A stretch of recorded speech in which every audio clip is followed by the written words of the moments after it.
कहानी स्टार्ट होती है और हम एक कैरेज को देखते हैं जहां एक ब्राइड के गले में तलवार रख के यार वो आदमी कहता है, कोई आखिरी ख्वाहिश प्रिंसेस। हमारी फीमेल लेड घबराते हुए पूछती है, तुम्हें ये सब करने के लिए किसने भेजा? अब जब तुम मरने ही वाली हो तो मैं तुम्हारा सवाल एक आखिरी तोहफे के तौर पर जवाब दे देता हूँ। तुम्हारा होने वाले हस्बैंड ने। प्रिंसेस वो हैरानी में पूछती है, क्यों? मैंने क्या किया था? मुझे माफ करना, लेकिन इसका मेरे पास कोई जवाब नहीं है। हाँ, अगर तुम्हारे पास कोई आखिरी पैगाम हो तो मैं वो उस तक पहुंचा सकता हूँ, और अगर कहने को कुछ नहीं तो फिर अपनी गर्दन आगे करो। वो तलवार को हिम्मत के साथ पकड़ती हुए कहती है, उससे ये कह देना, उससे कहना कि मैं इस दुनिया से कभी नहीं जाऊंगी जब तक उसे अपने साथ जहन्नुम तक घसीट ना लूं। मैं कसम खाती हूँ, मैं उसका शिकार करूंगी, मौत तक। तुम्हारे अल्फाज उस तक पहुंचा दिए जाएंगे। अलविदा प्रिंसेस। हमारी हीरोइन बताती है, कभी अपने सबसे भी भयानक ख्वाबों में भी मैंने ये नहीं सोचा था कि मेरी शादी के दिन मेरे होंठों से शादी के वादे नहीं बल्कि इंतकाम की कसम निकलेगी। मुझे हमेशा लगता था कि ये दुनिया खूबसूरत है, चाहे मैं कभी क्लवेरिया के राज्य से बाहर नहीं गई थी। फिर भी मुझे यकीन था कि बाहर हर जगह लोग खुश हैं, बिल्कुल वैसे ही जैसे मेरे प्यारे क्लवेरिया में रहते थे, अमन और सुकून के साथ। लेकिन शायद मैं गलत थी, बहुत ज्यादा गलत। मुझे पता चला कि क्लवेरिया की सरहदों के पैर राज्यों को जंगों ने छिया कर रख दिया था।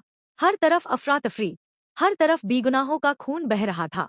मैंने सुना कि अनगिनत बच्चे और बेजुबान जानवर ऐसे थे जिन्होंने कभी एक दिन का भी सुकून नहीं देखा। जितना ज्यादा मैं जानती गई उतना ही ज्यादा मुझे समझ आता गया कि लोग क्यों कहते हैं इग्नोरेंस इज ब्लिस। फिर वो दिन आया जब मैंने एक ऐसी बात सुनी जिसने मेरे दिल के अंदर इतना गहरा डर जमा दिया कि वो कभी जाने का नाम ही नहीं लेता। वो दो आदमियों को बात करते सुनती है, क्लवेरिया वास्तव में बचा हुआ आखिरी शांतिपूर्ण जन्नत है, और यही वजह है कि मुझे ही सच से डर लगता है कि एक दिन ये राजी भी बाकी सभी राजी की तरह अराजकता में डूब जाएगा। उस दिन के बाद से मुझे अक्सर डरावने ख्वाब आने लगे, क्लवेरिया को बर्बाद होता हुआ देखने के। मैं हर रोज दुआ करती रही कि मेरा ये राज्य कभी तबाही का मंजर ना देखे, और मैंने कसम खाई कि जिस दिन का ख्वाब मैं रोज देखती थी उसे हकीकत बनने से रोकने के लिए मैं अपनी पूरी ताकत लगा दूंगी। इसीलिए जब मेरे पिता ने ये ताजवीज राखी कि मैं डोनोविया के ड्यूक से शादी कर लूं ताकि हमारे राज्य में अमन कायम रहे, तो प्रिंसेस अलीना क्लवेरिया ने बिना किसी सवाल के हाँ कह दी। लेकिन आखिरकार जब मैं ड्यूक की जागीर के दरवाजे पर पहुंची, मुझे जिस चीज ने खुशामदीद कहा वो अमन नहीं था जिसे मैं ढूंढ रही थी, वो मौत थी। घनी रात में चांद अपनी पूरी चमक के साथ आसमान में चमक रहा था। मैं मर चुकी हूँ, लेकिन फिर भी यही हूँ। अब मैं एक भूत हूँ। शुरू में ये सब यकीन से पैर था, लेकिन जैसे ही मुझे वो कसम याद आई जो मैंने अपनी कत्ल से पहले खाई थी, सब कुछ वजह हो गया। मुझे एक मौका दिया गया, मेरी इंतकाम की गुहार कबूल कर ली गई, चाहे खुदाओं ने मेरी ख्वाहिश को पूरा करने का तरीका कितना ही टेढ़ा, कितना ही बेरहम क्यों ना चुना हो। अब इसे कोई फर्क नहीं पड़ता। मेरे लिए अब सिर्फ एक हाई चीज अहमियत रखती है, अपनी कसम पूरी करना। तैयार हो जाओ, तुम खूनी बदसूरत जालिम ड्यूक। हम एक पर्सन को नहाते हुए देखते हैं, वो ये देख के यार शॉक्ड हो जाती है। रुको, ये कौन है? ड्यूक के कमरे में इतना खूबसूरत मर्द क्या कर रहा है? रुको रुको, कहीं ये ड्यूक का आशिक तो नहीं? एक बात जो अलीना पूरी यकीन से कह सकती थी वो ये कि डोनोविया के ड्यूक ने मेरी शादी से पहले हर एक रिश्ते को ठुकरा दिया था। उसे कभी किसी आशिक के साथ नहीं देखा गया, न ही उसके किसी तल्लुक की अफवाह सुनी गई। अफवाहों के मुताबिक ड्यूक कभी किसी औरत के साथ तन्हा नहीं होता था, वो हमेशा अपने मर्द शाही सिपाहियों से घिरा रहता। असल में ओराटोन में ड्यूक की बीरगबती इतनी मशहूर हो चुकी थी कि ये कई दरबारियों के लिए बहस का मौजू बन गई थी। कुछ लोग तो ये भी कहते थे कि ड्यूक को औरतों में कोई दिलचस्पी ही नहीं बल्कि मर्दों में है। या खुदा, तो मतलब अफवाहें शुरू से ही सच थी। आखिर कौन नहीं चाहेगा ऐसे मर्द को अपना आशिक बनाना? वह चौंक कर उसकी आंखों के सुनहरे रंग को नोट करती है।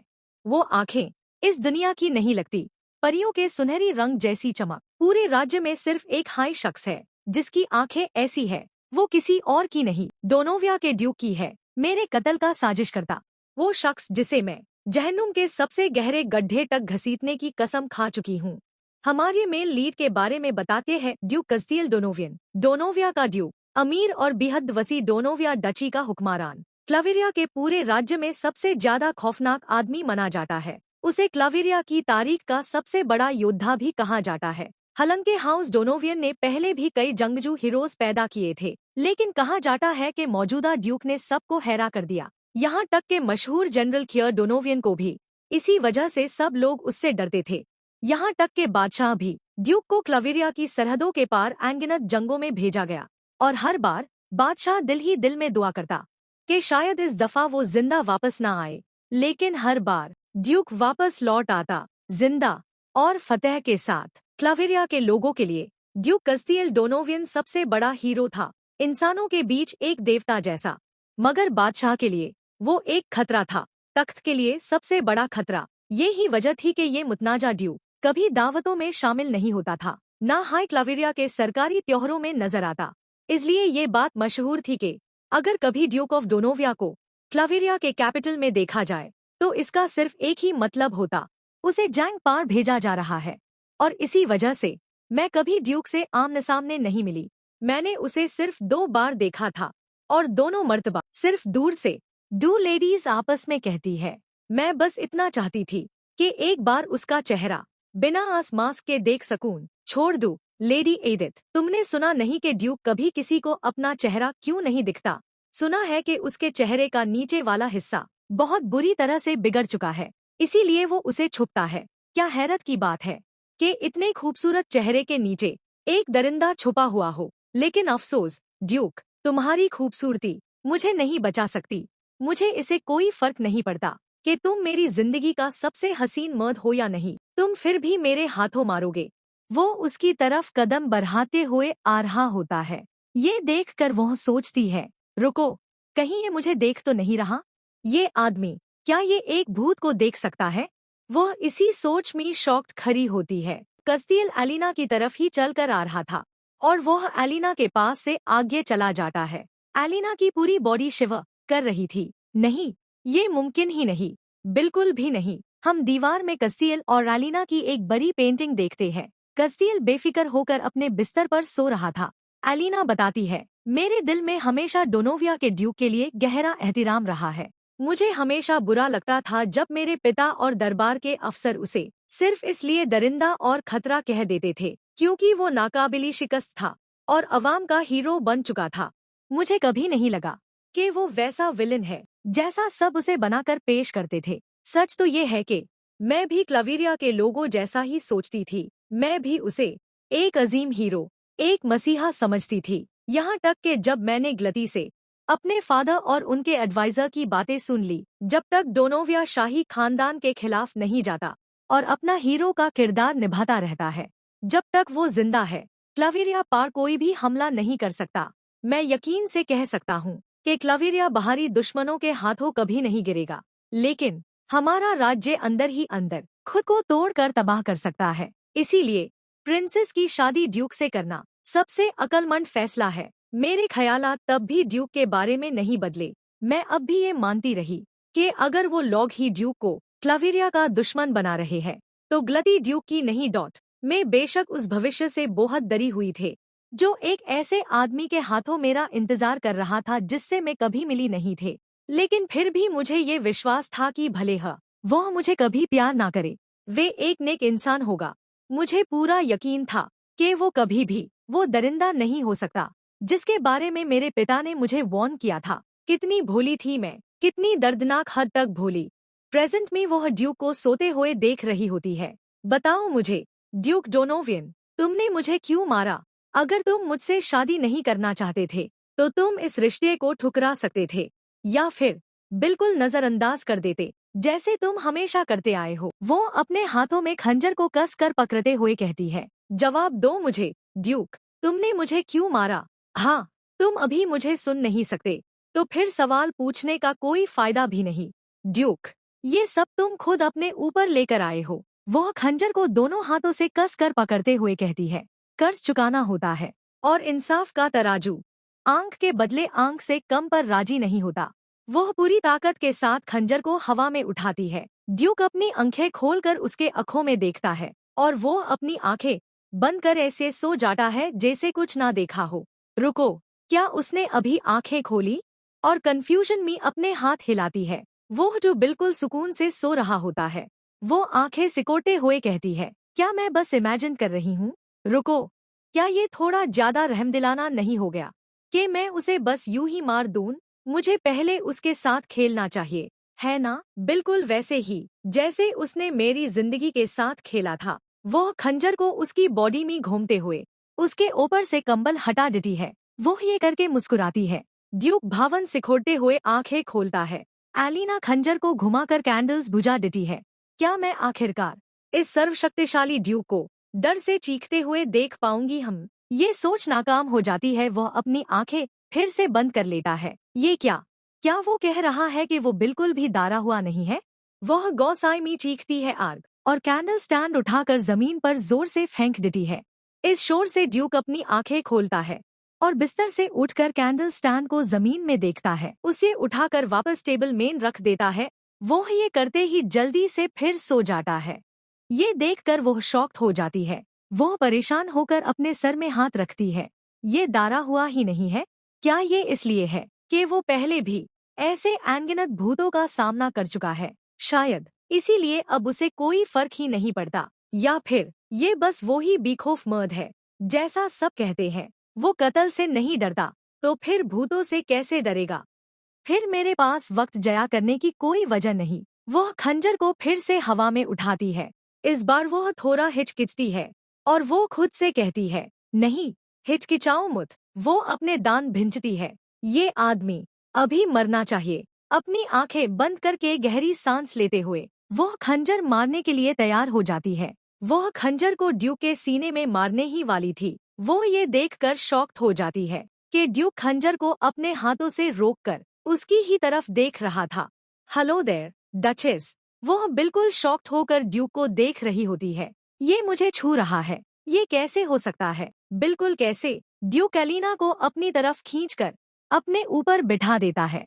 एलिना हैरान होती है। वो अपना हाथ ड्यूक के चेस्ट पर रखती है। रुको, मेरा हाथ। मैं उसे महसूस कर सकती हूँ। ये नामुमकिन है। कैट ऊँगती है। नहीं, बिल्कुल नहीं हो सकता। बहुत सिकोड़ती है और ड्यूक को पंच मार देती है। बिल्ली भी शॉक्ड में सर घुमाकर देखती है। रूम में बिल्कुल साइलेंस हो जाता है। बिल्ली भी डर कर वहाँ से भाग जाती है। Bloody hell!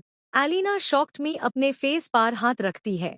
अभी तो मैं एक भूत थी, फिर ये क्या हो रहा है? एलिना का पंच इतना स्ट्रॉन्ग था कि ड्यूक के होंठों से खून निकलने लगता है। एलिना के घबराहट में पसीना निकल रहा होता है। ड्यूक उसकी तरफ देखते हुए अपने ब्लड को लिक करता है। ये देखकर एलिना की सांसें थम जाती है। ये सब बिल्कुल गलत है। मुझे हैरान होना चाहिए था कि मेरी पहली ही मार उसके चेहरे पर ठीक से लगी और उस खौफनाक ड्यूक के होंठों से खून भी निकल आया। मुझे ये भी नहीं करना चाहिए था कि मैं उसके होंठ और उस जुबान को ऐसे डोआ कर देखूं। मैं ये क्या कर रही हूँ? ये खूबसूरत दरिंदा मुझे इतनी आसानी से कैसे भटका सकता है? नहीं, मुझे फोकस करना चाहिए। वो गुस्से से कहती है, तुमने क्या किया? ड्यू कहता है, क्या हमें कम अज कम पहले एक दूसरे को ग्रीट भी नहीं करना चाहिए? आखिरकार ये हमारी पहली मुलाकात है हस्बैंड और वाइफ के तौर पर। वह कंफ्यूजन में कहती है, हस्बैंड वाइफ, ये कौन सा खेल खेल रहा है? तुम क्या बकवास कर रहे हो? हस्बैंड और वाइफ? हम कब शादीशुदा हो गए? हाँ, योर ग्रेस, क्या तुम नशे में हो? मुझे मरवा दिया तुमने। इससे पहले कि मैं तुम्हारा चेहरा तक देख पाती। याद है ना? हिम्मत मत करना इनकार करने की कि मेरे कत्ल में तुम्हारा कोई हाथ नहीं। मैंने उस कातिल का पीछा किया था और मैंने उसे तुम्हारी एस्टेट के अंदर जाते देखा। वो अपने होंठों को दांत से भिंचते हुए उसे घूरती है। अब बोलो, जवाब दो मुझे, ड्यूक डोनोवियन, वरना मैं तुम्हारा गला काट दूंगी। वह खंजर की नोक को उसके गले में प्रेस करती है। ड्यूक झटके के साथ उसको बेड पर लिटाकर खुद उसके ऊपर आ जाता है। वो उसके फेस को अपने हाथों से पकड़ते हुए कहता है, मैं कस्तियल डोनोवियन हूँ, डोनोविया का ड्यूक, और तुम्हारा हस्बैंड। हमारे कमरे में स्वागत है, डचेस। उम्मीद है कि ज्यादा सजावट ना होना तुम्हें नाराज नहीं करेगा। वह सोचती है, और बस यूं ही उसके अल्फाज, उसका छूना, उसकी आंखें और उसका जिस्म जो मेरे इतना करीब था, उन एहसासों को जगा गया जो मुझे लगा था मैं कभी महसूस ही नहीं कर सकूंगी। मुझे ऐसा लगा जैसे मेरी पूरी हस्ती का हर जरा अचानक से वाकई जिंदा हो गया हो। नहीं, ये मुमकिन नहीं है ना? ये आदमी अभी कुछ ऐसा कर रहा है जो बिल्कुल नामुमकिन लगता है। इसलिए होश में रहो। तुम्हें इस जैसे किसी शख्स को जो एक भूत को दोबारा जिस्म दे सकता है, जो शायद इंसान भी ना हो, तुम्हें बर्बाद करने की इजाजत नहीं देनी। मुझसे दूर हो जाओ, ड्यूक। ड्यूक कहता है, क्योंकि ये हमारी शादी की रात है, मैं तुम्हें आज रात जो चाहो करने दूंगा, डचेस। इसलिए इतनी घबराहट की। एलिना कहती है, तुम क्या बकवास कर रहे हो? मुझे समझ ही नहीं आ रहा कि इस जिस्म के साथ क्या हो रहा है। मैं ये भी नहीं जानती कि इसे मेरा जिस्म कहाँ भी जा सकता है या नहीं। मैं एक मुर्दा औरत हूँ, तुम जानते हो ये। लेकिन मैं फिर भी टप रही हूँ, जैसे उसका छूना, उसकी नजर और उसके कहे हुए हर लफ्ज मुझे आग की तरह जला रहे हो। ड्यूक कहता है, इस वक्त तुम मेरे अंडर हो। एलिना सोचती है, मेरी हर हड्डी, मेरा हर जरा, मुझे पीछे हटना चाहिए था। तो फिर क्यों? दुनिया में क्यों ये सब हो रहा है? जिंदा, ये मेरे साथ क्या कर रहा है? ये जिस्म जैसे किसी चीज की मांग कर रहा हो। उसके चीक्स गर्म हो जाते हैं। एलिना ड्यूक की बातों पर शर्मिंदा होते हुए कहती है, बकवास बंद करो, ड्यूक। और बस। ड्यूक कहता है, तुम ज्यादा ईमानदार नहीं हो, है ना? तुम आखिरी आदमी हो जो ईमानदारी पर बात करे, ड्यूक। पहले मेरे सवालों का जवाब दो। अगर मैं दूं, तो क्या तुम भी ईमानदार रहोगी और मानोगी कि तुम अपने खूबसूरत हस्बैंड से पहली ही नजर में प्यार कर बैठी हो? एलिना शर्म से पूरी लाल होते हुए सोचती है, ये क्या है ये आदमी? मैंने कभी सोचा भी नहीं था कि खौफनाक ड्यूक डोनोवियन ऐसी बात कह सकता है। नहीं, ये ड्यूक मुझसे खेल रहा है। वह सीरियस होते ही हुए कहती है, प्यार में गिरना? तुम अपनी औकात से ज्यादा सोच रहे हो, ड्यूक। अगर तुम कहते कि मैं तुम्हारी खूबसूरती की तरफ खींच रही हूँ, तो शायद मैं इनकार भी ना करती। लेकिन प्यार? मुझे नहीं पता था कि तुम इतने वहमी हो, ड्यूक डोनोवियन। ड्यूक कहता है, तो तुम वाकई मेरी तरफ खींच रही हो। फिलहाल के लिए ये काफी है। कम अज कम ये तो साबित होता है कि हमारी दिलचस्पी एक जैसी है। ड्यूक की बातों पर वो अंदर से टूट जाती है, जैसे उसने ये बातें एक्सपेक्ट नहीं की थी। ये आदमी, क्या ये मानसिक रूप से स्वस्थ भी है? वो हैरानी में पूछती है, तुम्हें मर्दों में दिलचस्पी नहीं होनी चाहिए थी? ड्यूक एलिना को देखता है और उसके फेस को हाथों से पकड़ते हुए उसके करीब जाते हुए कहता है, मुझे इजाजत दो और मैं तुम्हारे तमाम शक यही इसी वक्त दूर कर देता हूँ। बस शब्द बोले मैं आपको सब समझा दूंगा, डचेस। एलिना सोचती है, धत देरी की उसकी आंखें इतनी तीखी क्यों है? मैं उनसे नजर क्यों नहीं हटा पा रही? जैसे मेरा जिस्म मेरे काबू में ही नहीं रहा। कोई दरवाजे को नॉक करता है। दोनों का ध्यान दरवाजे पर जाता है। माफी चाहता हूँ, योर ग्रेस, लेकिन आपको ये देखना होगा, ड्यूक पीछे हाथते हुए कहता है। लगता है फिलहाल के लिए यही रुकना पड़ेगा, डचेस। एलिना सोचती है, अगर तुम समझते हो कि तुम बस यूं ही आकार जा सकते हो, तो तुम बड़ी गलतफहमी में हो, ड्यूक डोनोवियन। मैं अब तुम्हें तुम्हारी रोजमर्रा की जिंदगी वैसे जीने नहीं दूंगी जैसे पहले जीते थे। बिल्कुल नहीं। अब से तुम्हारी जिंदगी उलट पलट होने वाली है। वो अपने हाथ बारहा कर ड्यूक को रोकने की कोशिश करती है और अब वो रियलाइज करती है कि अब वो उसे छू नहीं पा रही। वो शॉक्ड में होती है। वो अपने खाली हाथों को देखती है। उसके पैर जमीन से हवा में ऊपर उठ जाते हैं। क्या मैं फिर से भूत बन गई हूँ? इसी के साथ ये पार्ट यही एंड होता है। नेक्स्ट पार्ट के लिए कमेंट करें, इस वीडियो को लाइक करें और सब्सक्राइब करना बिल्कुल ना भूले। Thanks for watching.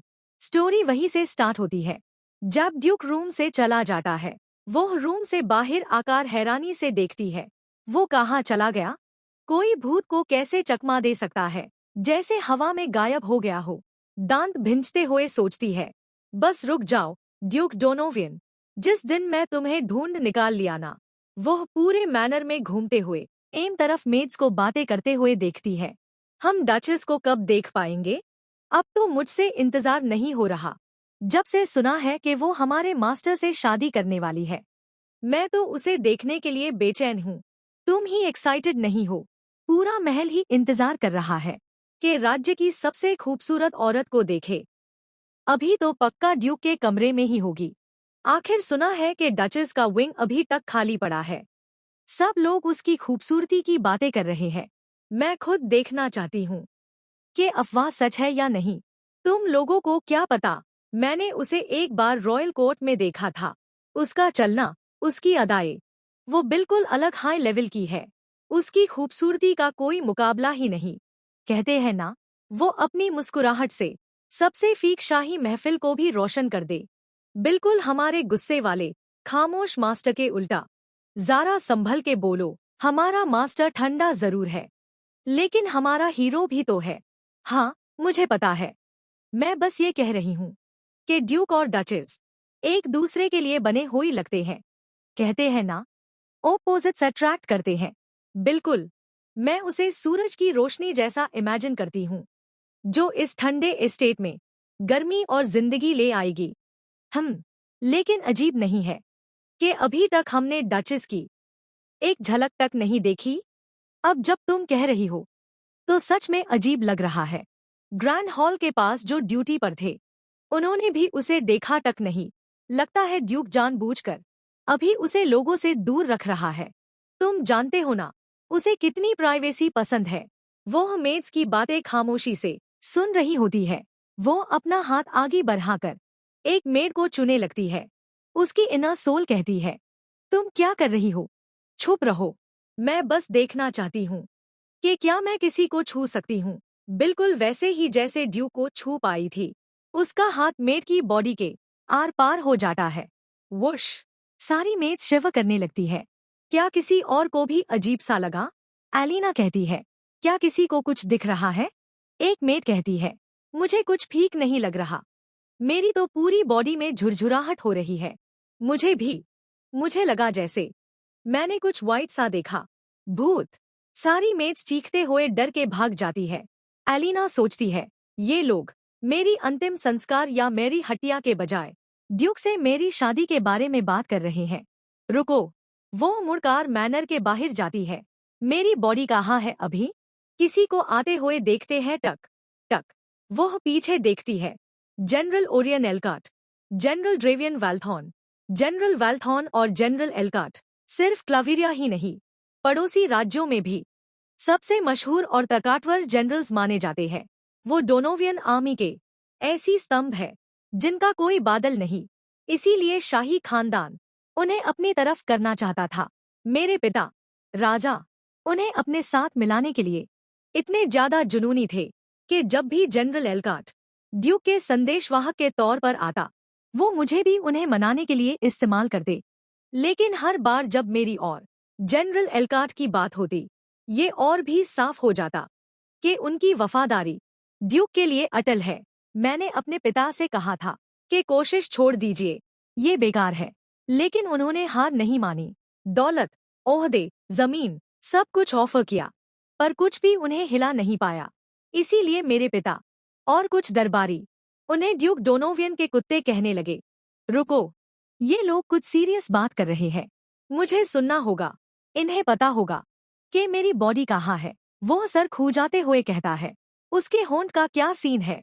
मेरा मतलब, उस पर पंच मारना वैसे भी मुश्किल लगता है। हाँ, इसीलिए मुझे क्यूरियोसिटी हो रही है। उसकी बीवी ने काट लिया। एलिना उनकी बातें सुनकर शॉक्ड होकर कहती है, क्या? ओएसएस गसेल ड्यूक की हिम्मत तो देखो। उसने अपने आदमियों को ऐलान कर दिया कि मैंने उसे पंच मारा है। रुको, जरा पीछे जाओ। अभी तुमने क्या कहा? डचेस ने उसे काटा? या तुम कहना चाह रहे थे मारा? नहीं, रुको, तुम वकाई बिट कह रहे हो। दांतों से काटा, है ना? क्या तुम्हें सच में लगता है कि डचेस उस पर हाथ उठाने की हिम्मत करेगी? हाँ, ये बात तो है। वो अपने हाथों से अपने गर्दन को रब करते हुए कहता है। लेकिन उसने उसे काटा क्यों? क्या दोनों एक दूसरे के गले पर गए हैं? इसीलिए तो मैं हमेशा कहता हूँ, ड्रेवियन, कभी तो जाके थोड़ा सा एक्शन ले लिया कर। और मैं तुम्हें कितनी बार बता चुका हूँ, सब मुझसे डरते हैं। मुझे ये समझ ही नहीं आ रहा एक प्रिंसेस ड्यूक को काट रही है और वो उसे होने भी दे रहा है। सच में ये कैसे मुमकिन है?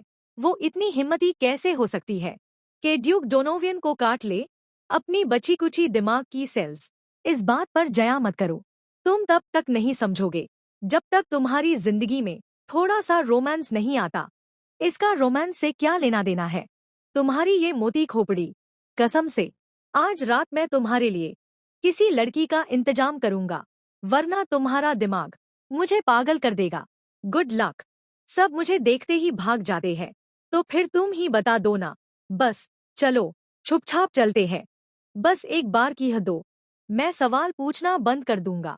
एलिना उनकी बात पर हैरा होते हुए सोचती है, खुदा के लिए ये लोग कभी सीरियस बात क्यों नहीं करते? और सच में जनरल वाल्थॉन अभी तक वर्जिन है? ये खबर तो क्लावेरिया के उन सब सिपाहियों के लिए बड़ा झटका होगा जो उसे अपना आइडल मानते हैं। उसकी इनर सोल कहती है, नहीं, ये तुम्हारा मामला नहीं है।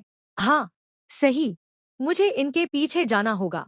शायद ये मुझे ड्यूक तक पहुंचा दे। वह हवा में किसी चीज से टकरा जाती है। क्रैश। ये क्या है? ये मुझे आगे बढ़ने से क्यों रोक रहा है? अब फिर क्या हो रहा है? वो एक जंगल में जाती है। ये जगह, यही यही मेरी मौत हुई थी। लेकिन क्यों? ये जगह इतनी खाली क्यों लग रही है? जैसे यहाँ कभी कुछ हुआ ही नहीं। ना कोई कैरेज, ना किसी संघर्ष का निशान, ना खून, कुछ भी नहीं। नहीं, ड्यूक ने ही सारे सबूत छुपा दिए होंगे। मुझे बस इस जगह को बार बार फिर से तलाशना होगा। इतनी जल्दी वो सब कुछ मिटा नहीं सकता। ये मुमकिन ही नहीं। कुछ भी निशान नहीं। ये समझ में नहीं आ रहा। जैसे ये सब सिर्फ मेरे दिमाग का वहे हो। क्या ऐसा हो सकता है? अगर ये सब सिर्फ एक बुरा सपना हो? मैं अभी तक इस बात का एक भी सबूत नहीं ढूंढ पाई कि मेरा कत्ल वाकई हुआ था। एक भी निशान नहीं। इसका मतलब ये सच नहीं था, है ना? ये सब वाकई सिर्फ एक नाइटमेयर था, है ना? वो अपनी भौं सिकोड़ती है। किसी चीज को देखकर वो उसके पास जाती है। एक ब्रोच खेत में पारा हुआ देखती है। वो ये देखकर सुन खरी होती है। कुछ देर देखने के बाद वो हाथ बढ़ाती है और उसे उठाने की कोशिश करती है, पर उठा नहीं पाती। वो मायूस होकर वहीं बैठ जाती है। खुद को बेवकूफ मत बनाओ, वो खुद से कहती है। तुम जानती हो कि ये सिर्फ सपना नहीं हो सकता। तुम जानती हो कि ये सब कुछ बहुत ज्यादा हकीकी लग रहा था, कि सिर्फ एक नाइटमेयर हो। तुम्हें शुरू से ही पता था, जब तुमने खुद को अपनी कैरेज के ऊपर बहता हुआ पाया था। फ्लैशबैक। पिछले कल की सुबह तेज रोशनी में एलिना अपनी आंखों में हाथ रखकर आंखें बंद करी हुई होती है। कुछ देर बाद वो आसमान की तरफ अपना हाथ उठाकर देखती है। वो उठकर महसूस करती है, तो मैं अब एक आत्मा हूँ। क्या मैं स्वर्ग में हूँ? नहीं, ये ना स्वर्ग है, ना ही नरक। मैं अभी भी यही हूँ, बस अब जिंदा नहीं हूँ। लेकिन क्यों? मैं अभी तक यही क्यों हूँ? क्लैश। एक जोरदार शोर की आवाज आती है। एलिना पीछे देखती है। एक गार्ड जमीन में मुर्दाह पड़ा था। वो अपने कातिल को देखती है। वो कातिल, मुझे उसका पीछा करना होगा। वो बहुत तेज है, रुकने का नाम ही नहीं ले रहा। वो कातिल ड्यूक मैनर के सामने जाकर रुक जाता है। एलिना सोचती है, मैंने उस कातिल का पीछा इसलिए किया क्योंकि मेरे अंदर अभी भी एक छोटी सी उम्मीद जिंदा थी कि शायद उसने मुझसे झूठ बोला हो, कि शायद मेरी मौत का हुक्म ड्यूक ने ना दिया हो। लेकिन वो छोटी सी उम्मीद भी पूरी तरह टूट गई। मैं तुम्हें मार डालूंगी, ड्यूक डोनोवियन। कुछ देर बाद देखते हैं, वुश, एलिना को उसके पीछे किसी का होना महसूस होता है। हल्की हवा चल रही थी और सामने एक लेडी नजर आती है। एलिना सोचती है, एक भूत।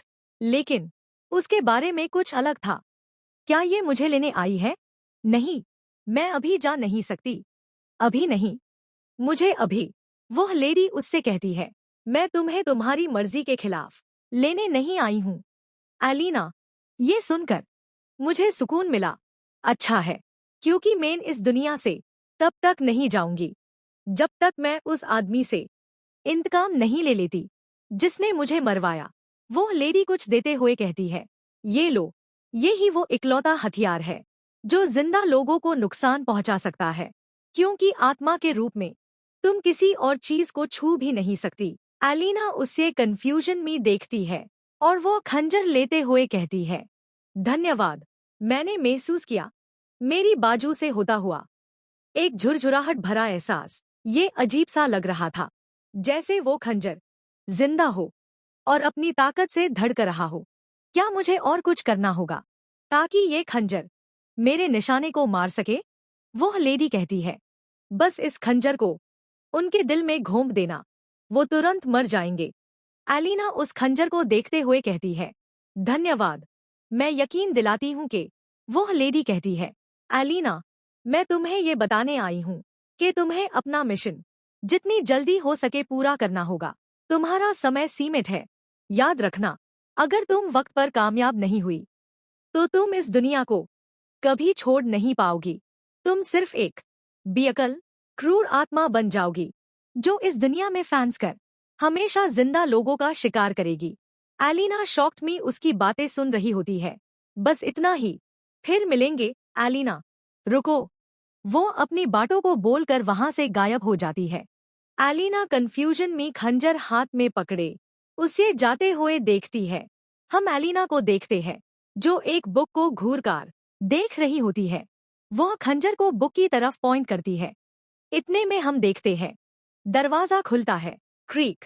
एलिना पीछे देखती है और जल्दी से छुपने लगती है। उसकी इनर सोल कहती है, तुम यहाँ क्या? एक भूत छुप क्यों रहा है? एलिना कहती है, क्योंकि वो भूतों को देख सकता है और जब तक ये मेरे सवालों का जवाब नहीं देगा, यही एक तरीका है उससे कुछ निकलवाने का। कोई अंदर आता है। एलिना सोचती है, डैम, लगता है वो सीधा अपनी डेस्क की तरफ जा रहा है। इस रफ्तार से तो मैं एक लफ्ज भी सुन पाऊँ उससे पहले वो मुझे देख लेगा। तो फिर रुकना होगा। वह खंजर को पूरी ताकत से पकड़ती है। अचानक से हमला करूंगी, उसे पता चलने से पहले। वो आदमी चेयर पर बैठ जाता है। एलिना झटके से उस पर खंजर से हमला करती है। वुश! पर वो ये हमला रोक देता है। एलिना सोचती है, उसने एक बार भी नजर नीचे नहीं की, फिर भी मेरा हमला रोक दिया।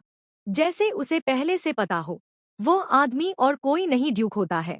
ड्यूक एलिना को घूरकर देखते हुए कहता है, नहीं। एलिना गुस्सा कंट्रोल करते हुए कहती है, पर मिलॉर्ड, यहाँ कोई और है। हम किसी की आवाज सुनते हैं जो कहता है, जो भी आपकी डेस्क के नीचे है उससे कत्ल की नियत साफ महसूस हो रही है। ड्यूक कहता है, नहीं, मैं जानना चाहता हूँ। तुम अभी बाहर जाओ, अभी। जिलाल। एलिना कन्फ्यूज्ड होकर सोचती है, जिलाल, ये नाम, मैंने ये नाम सुना है मेरे भाई से, क्राउन प्रिंस से। जिलाल, एक राज भरा आदमी जिसे मेरे भाई ने ड्यूक का साया कहा था। उसका मानना था कि ड्यूक की लाजवाब ताकत का सबसे बड़ा सबब ये आदमी है। वो कहता था, जब तक जिलाल पास है कोई भी असैसिन ड्यूक को छू तक नहीं सकता। मैंने उस पर कभी पूरा यकीन नहीं किया, लेकिन अब लगता है मेरा भाई सही था। सिर्फ उसकी मौजूदगी ही मेरे अंदर गहरा डर पैदा कर रही है। ड्यूक कहता है, मुझे दोबारा कहने पर मजबूर मत करो। जिलाल। वो घूर कर देखता है और दरवाजा बंद हो जाता है। फ्यू! एलिना सुकून का सांस लेती है। ड्यूक कहता है, डचेस, मैं तुम्हें चेतावनी दे रहा हूँ। उस आदमी के सामने मुझ पर कभी ऐसे हमला मत करना। वो तुम्हें मेरी रोकने से पहले ही घायल कर सकता है। एलिना जवाब देती है, वाह, कितनी फिक्र है तुम्हें उस भूत की जो तुम्हारी जान के पीछे पड़ी है। ड्यूक। ड्यूक उसको देख रहा होता है। ये नजर क्या है? वह डरते हुए ऊपर देखती है और उसके गाल लाल हो जाते हैं। वह ड्यूक के डेस्क के नीचे बैठी शर्मिंदगी से देख रही होती है। ड्यूक उसको उठने में मदद कर रहा होता है। उसका सर टेबल से टकराता उससे पहले ही ड्यूक उसके सर पर हाथ रख देता है। एलिना सोचती है, ये क्या कर रहा है? मेरे सर को बचा रहा है जैसे कोई शरीफ आदमी। विस्पर। सोल एलिना के कानों में कहती है, नहीं, फिर से ध्यान मत भटकाओ। सिर्फ इसलिए कि उसने जेंटलमैन जैसे तुम्हारा सर बचा लिया, ये बस तुम्हें भटकने के लिए अच्छा बन रहा है। एलिना सोचती है, तुम सही कह रही हो, और गुस्से से ड्यूक को कहती है, परवर्ट। ड्यूक कहता है, मैं तो वो नहीं हूँ जो किसी की डेस्क के नीचे घुटनों पर बैठी हो, किसी के पैरों के बीच, और शर्मा रही हो। डचेस। एलिना ये सुनकर उसके मुंह पर पंच मार देती है। क्रा। वहां बिल्कुल साइलेंस हो जाता है। एलिना शॉक्ड में सोचती है, कोई रिएक्शन नहीं। ये मेरा सबसे स्ट्रॉन्ग पंच था। मैंने जानलेवा जगह पर मारा था। फिर भी वह दांत भींचती है।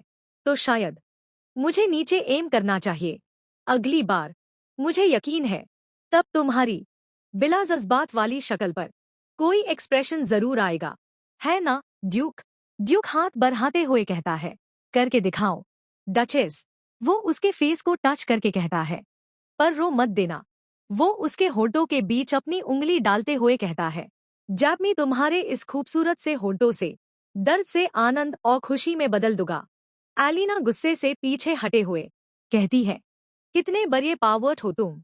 करके दिखाओ ड्यूक। मैं दर्द को काट कर ही खत्म कर दूंगी। तुम कह रही हो काट दोगी। मुझे नहीं पता था तुम्हें कच्चा गोश्त पसंद है क्या? एलिना का शौक में मुंह खुला का खुला रह जाता है। उसने अभी क्या कहा? क्रीक। दरवाजा खुलने की आवाज आती है। कोई अंदर आते हुए कहता है, मिलोड। एलिना सोचती है, ये आवाज जनरल एल्काट की है। वह सदमे में अपने मुंह को हाथ से ढक लेती है। जनरल एल्काट उन चांद लोगों में से एक जिन्हें मैं दिल से इज्जत करती हूँ, और वजह साफ थी।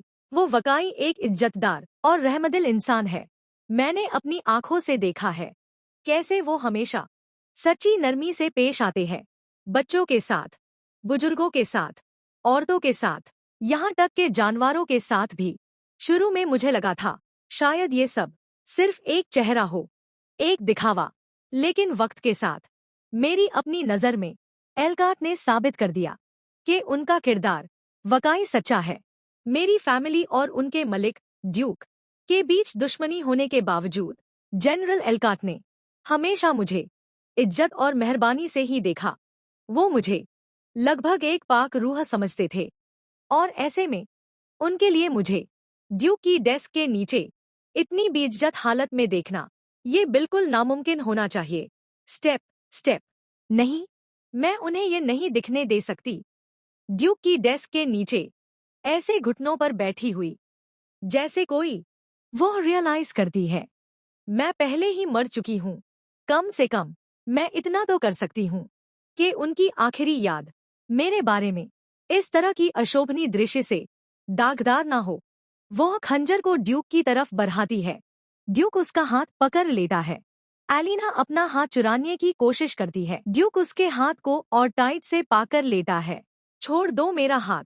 वह ड्यूक का हाथ काट देती है। डेस्क के नीचे से अजीब आवाज सुनकर एल्काट उस तरफ देखता है। ड्यूक पूछता है, क्या हुआ मिलोड? ये खत अभी अभी आया है, सीधा किंग की तरफ से।